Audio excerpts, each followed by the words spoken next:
Good evening, students. Welcome to my YouTube channel. So, students, I'm going to teach you history, class 9th, chapter 1. So, students, पिछले part में हमने समझा था French revolution.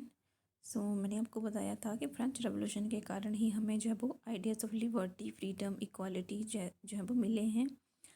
और French revolution जो है वो उसी के कारण ही जो है वो जो था वो मोनार्की का एंड हो जाता है फ्रांस में, और कुछ राइट जो है वो लोगों को जो थे वो दिए गए थे. सो ये हमने देखा था. देन आगे हम मूव करेंगे.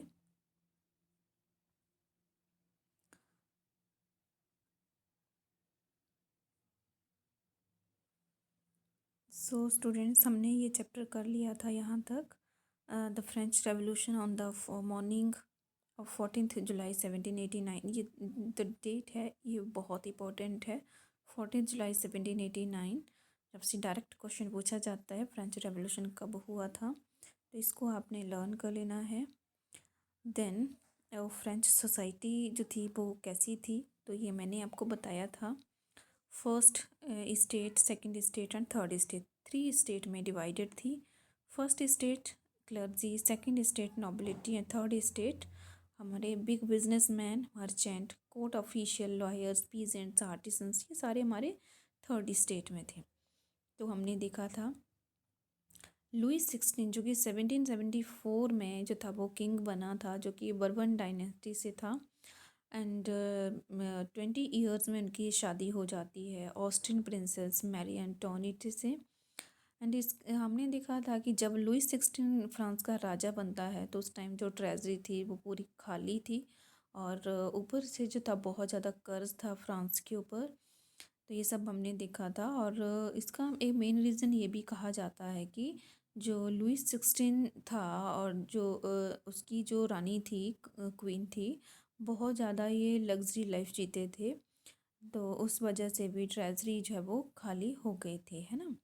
इसके बाद हमने देखा था कि जो टैक्सेस लगाए थे, चर्च ने जो टैक्सेस लगाया था उसको टीथिस कहा गया है. एंड जो जो टैले था एक डायरेक्ट टैक्स था जो स्टेट को दिया जाने वाला टैक्स था. और जो टैक्सेस का जो सारा बर्डन था वो ओनली थर्ड स्टेट पे, स्पेशली जो पीजेंट्स थे उनके ऊपर था. सो पीजेंट्स जो थे वो उनको बहुत ज़्यादा जो है वो परेशान किया जाता था. तो ये आप देख सकते हो इस पिक्चर में भी, फिगर नंबर 3 में, the spider and the fly. तो यहाँ पे एक नॉबिलिटी है जो कि जिसके पास ऑलरेडी इतना धन है, इतना वेल्थ है, फिर भी वो जो है वो टैक्स लेने के लिए यहाँ पे बैठा है. और जो पीजेंट है जिसके पास कुछ नहीं है, ठीक है, जो कुछ उसके पास है वो उसको देने के लिए जो है वो टैक्स देने के लिए जो है वो यहाँ पे आया हुआ है. तो आप देख सकते हो फ्रांस की जो सोसाइटी है उसकी एक पिक्चर. देन हम यहाँ से कंटिन्यू करेंगे चैप्टर को, द स्ट्रगल टू सरवाइव. तो सरवाइव करने के लिए बहुत ज़्यादा स्ट्रगल जो था वो फ्रांस के जो लोग थे उनको करना पड़ रहा था. 1715 में जहाँ पॉपुलेशन 23 मिलियन थी, जो 1789 में 28 मिलियन हो गई. और जिस तरह से जो है वो पॉपुलेशन बढ़ रही थी उस तरह से जो है वो ऑब्वियसली फूड ग्रेन्स की डिमांड जो है वो भी बढ़ रही थी. एंड जिस तरह से पॉपुलेशन बढ़ रही थी, जो है वो फूड ग्रेन्स में उतना ज़्यादा प्रोडक्शन नहीं हो रहा था. The price of bread which was staple diet of the majority rose rapidly. और जो प्राइसेस ऑफ ब्रेड है बहुत ज़्यादा, मतलब जो ब्रेड है, जो रोटी की जो कीमत है बहुत ज़्यादा बढ़ रही थी, और जो कि एक स्टेपल डाइट थी. तो स्टेपल फूड है, स्टेपल फूड मतलब ऐसा फूड जो हमारी खाने की थाली को कंप्लीट करता है, यानी कि जो मेन हमारे खाने की थाली का मेन जो फूड है, ठीक है, जैसे राइस हो गए हमारे, रोटी हो गई, हमारे स्टेपल फूड है, इनके बिना हमारी खाने की थाली अधूरी है. तो जो है वो प्राइसेस ऑफ ब्रेड बहुत ज़्यादा जो थे वो बढ़ रहे थे. एंड जो वर्कर लोग थे वो एज अ लेबरर काम करते थे वर्कशॉप्स में, बट उनकी जो सैलरी थी, उनकी वेजेस थी वो फिक्स थी, वो बिल्कुल नहीं बढ़ रही थी. एंड जो प्राइस थे, जो कीमतें थी, ठीक है, ब्रेड की, वो बहुत ज़्यादा बढ़ रही थी. इसके अलावा उनकी जो सैलरी थी वो बिल्कुल नहीं बढ़ रही थी, वर्कर्स की, पीजेंट्स की। देन इसका कारण ये हुआ कि इसकी वजह से ये हुआ कि जो रिच एंड पुअर के बीच में जो गैप था बहुत ज़्यादा बढ़ गया। एंड इसके बाद अगर कभी जब वो वेदर कंडीशंस ठीक नहीं हुई, मतलब ड्रॉट पड़ गया, हेल्स पड़ गए, ओले पड़ गए, तो उस टाइम फसल और ज़्यादा जो थी वो ख़राब होती थी। ठीक है, तो इस तरह से बहुत ही बुरी कंडीशन जो थी वो फ्रांस में हो गई थी। एंड इस तरह की सिचुएशन को जो है वो कहा जाता है सब्सिस्टेंस क्राइसिस। ठीक है, सब्सिस्टेंस क्राइसिस जो था वो बहुत ही फ्रिक्वेंटली पाया गया था ओल्ड रेजाइम में। ठीक है, एंड सब्सिस्टेंस क्राइसिस जो है वो है क्या, एक an extreme situation where basic means और लाइवलीहुड आर इंडेंजर्ड, यानी कि जो बेसिक नीड्स हैं वो भी खतरे में हैं। इस तरह की सिचुएशन को जो है वो सब्सिस्टेंस क्राइसिस कहा जाता है। सो हम आगे मूव करेंगे। Then how a subsistence crisis happens, तो होता कैसे है। So first one, bad harvest होगा, तो उस वजह से जो है वो फसल नहीं होगी, जो पुअर हैं उनके ऊपर बहुत ही बुरा इफ़ेक्ट पड़ेगा। And poorer can no longer buy bread, तो पुअरेस्ट लोग हैं उनको को खाना नहीं मिलेगा, उनको रोटी नहीं मिलेगी। अगर प्रॉपर खाना नहीं मिलेगा तो वो जो है वो किसी भी तरह की बीमारी की चपेट में आ सकते हैं। तो इस तरह से जो है वो सब्सिस्टेंस क्राइसिस हमें देखने को मिलता है फ्रेंच सोसाइटी में। देन आगे हम चलेंगे, हमारा नेक्स्ट टॉपिक है a growing middle class emphasis and end to privileges. अब क्या है कि बेटा एक नई जो मिडिल क्लास है वो सामने आ रही है। ठीक है, और जो है वो आगे आवाज़ उठाएगी एंड टू प्रिविलेजेस, यानी कि जो बाय बर्थ जो अधिकार, जो प्रिविलेजेस जो है वो दिए जा रहे हैं किंग को, क्वीन को, क्लर्जी को, ये सभी फर्स्ट स्टेट सेकंड स्टेट के लोगों को उनका एंड होना चाहिए। ठीक है, तो ये मिडिल क्लास के जो लोग हैं वो सामने आते हैं। तभी मिडिल क्लास जो है वो है कौन। In the past peasants and worker had participated in revolt, तो हमने देखा कि जो पीसेंट्स थे, जो वर्कर्स थे, वो जो टैक्स बढ़ रहे थे, ठीक है, फूड की कमी हो गई थी, तो उसके खिलाफ जो है वो लगातार रिवॉल्ट्स किए जा रहे थे, लगातार उस चीज़ का विरोध किए जा रहे थे। लेकिन but they lack the mean and programme to carry out full scale measures, लेकिन इनके इनके रिवॉल्ट का जो है वो कुछ खास जो है वो इफ़ेक्ट नहीं पड़ता है। That would bring about change in the social and economic order, ये कोई भी एक ऐसा कोई चेंज लाने में कामयाब नहीं होते हैं। सोशल या इकोनॉमिक ऑर्डर जो है वो कोई भी सोशल इकोनॉमिक चेंज लाने में जो है वो कामयाब नहीं होते हैं। This was left to those groups within the third state who had become prosperous and had access to education, new ideas. तो अब जो है वो हमें हमारे सामने एक नया ग्रुप सामने आता है थर्ड स्टेट का ही, जिसमें जब थर्ड स्टेट में जो कुछ प्रॉस्पेरस, जो रिच लोग थे या फिर जो पढ़े लिखे थे और जो एक नए आइडियाज़, नई सोच जो थे रखते थे, वो हमारे सामने आता है। ठीक है, and the 18th century witness the emergence social group term the middle class, इसी सोशल ग्रुप को जो है वो मिडिल क्लास कहा गया है। जो थोड़े बहुत पढ़े लिखे थे, जो जो रिच थे, एंड जो नई सोच जो थी वो रखते थे। ठीक है, उसी को जो मिडिल क्लास कहा गया है। और ये जो मिडिल क्लास थे ये ट्रेड किया करते थे, एक्सपेंडिंग ओवरसीज़ ट्रेड था इनका, व्यापार करते थे। मैन्युफैक्चर ऑफ गुड्स, जो गुड्स सामान बनाते थे, मैन्युफैक्चर करते थे, जैसे woollen silk textile, woollen silk के जो कपड़ा है उसका ट्रेड करते थे। एंड उसका एक्सपोर्ट करते थे वो। ठीक है, या तो उसको दूसरे देशों में एक्सपोर्ट कर देते थे उस सामान को, या फिर अपनी ही सोसाइटी के जो रिच मेंबर थे उनको बेच देते थे।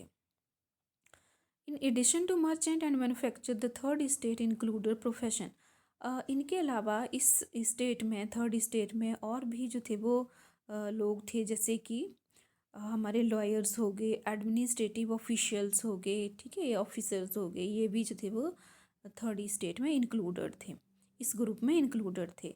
ठीक है, so all these were educated and believe that no group in society should be privilege by birth, और ये वो ग्रुप था, ठीक है, पढ़े लिखे थे और इनका मानना था कि किसी को भी सोसाइटी में किसी को बाय बर्थ प्रिविलेजेस नहीं देने चाहिए, ठीक है, और ये गलत है, उन्होंने ये कहा था। Rather a person social position must depend on his merits. उनका ये भी कहना था कि जो सोसाइटी में पोजीशन उसको मिलनी चाहिए जो उसके लिए कैपेबल हो, जिसमें जिसमें एबिलिटीज़ हों। These ideas envisaging a society based on freedom and equal laws. और सोसाइटी में जो है वो ये आइडियाज़ भी जो वो होने चाहिए कि हमारी सोसाइटी जो है वो फ्रीडम हो लोगों के पास, इक्वल लॉज हों, सबको इक्वल अपॉर्चुनिटीज़ हों सबके लिए। तो इस तरह के आइडियाज़ को ये जो थे वो आगे बढ़ा रहे थे। एंड कुछ हमारे फिलोसफर्स थे जो सामने आते हैं जिन्होंने अपनी राइटिंग्स में जो है वो कुछ रेवोल्यूशनरी आइडियाज़ लिखे हैं। तो रेवोल्यूशन होता क्या है बेटा? रेवोल्यूशन होता है एक बहुत बड़ा चेंज, एक बहुत बड़ा बदलाव, ठीक है, उसको हम रेवोल्यूशन कहते हैं। तो कुछ फिलोसफर्स थे जैसे कि हमारे जॉन लॉक हो गए, जीन जैक्स रूसो हो गए। तो जो हमारे जॉन लॉक थे उनकी जो बुक थी टू ट्रीटीज़ ऑफ गवर्नमेंट, उसमें उन्होंने लिखा था, ठीक है, उसमें उन्होंने जो था वो कहा था कि जो the divine and absolute right of monarch जो है वो ये मतलब जो मोनार्क यानी कि राजा की जो एब्सोल्यूट मतलब जहाँ पे राजा अपनी मर्जी करता है, ठीक है, अपनी जो राजा कहेगा वही होगा, तो वो मतलब उस चीज़ को जो है उस चीज़ का विरोध किया है हमारे जो फिलोसफर हैं जॉन लॉक, ठीक है, उन्होंने।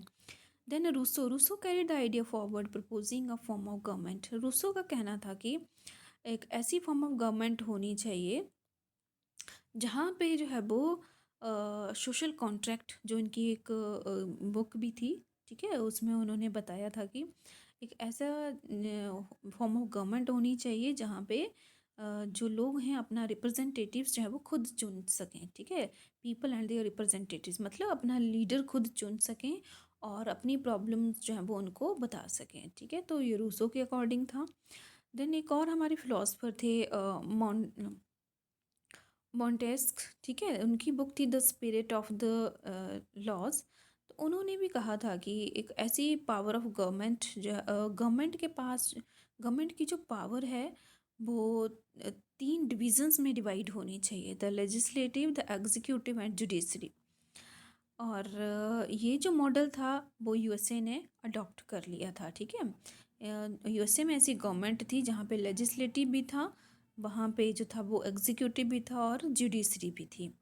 और जैसे ही मतलब वो इंडिपेंडेंस मिली यूएसए को ब्रिटेन से, तो उसके बाद यूएसए ने इस मॉडल को अडॉप्ट कर लिया था। सो इंडिया का जो कॉन्स्टिट्यूशन है वो गारंटी करता है, अपने अपने सिटीजन्स को राइट्स देता है, इक्वल फ्रीडम, ठीक है, इक्वालिटी, लिबर्टी, ठीक है, सारे राइट जो है वो देता है। तो अमेरिका में जब ये इंडिविजुअल राइट्स जो गारंटी किए थे, दिए थे अमेरिका ने, इनके ऊपर जो था वो अब जो फ्रांस के जो पॉलिटिकल थिंकर्स थे वो भी सोच रहे थे, ठीक है, और इसीलिए फ़िलासफ़र के ये जो आइडियाज़ हैं अब वो धीरे धीरे फ्रांस के जो ये जो फ़िलासफ़र्स थे इनके आइडियाज़ धीरे धीरे जो है वो स्प्रेड होने लगे। तो जो सैलून में, कॉफ़ी हाउसेस में स्प्रेड अमंग पीपल्स, तो लोगों के बीच में आइडिया जो है वो स्प्रेड होने लगे। जहाँ भी लोग बैठते थे कॉफ़ी हाउसेस में, सैलून में, वहाँ पे लोग डिस्कस करते थे, ठीक है।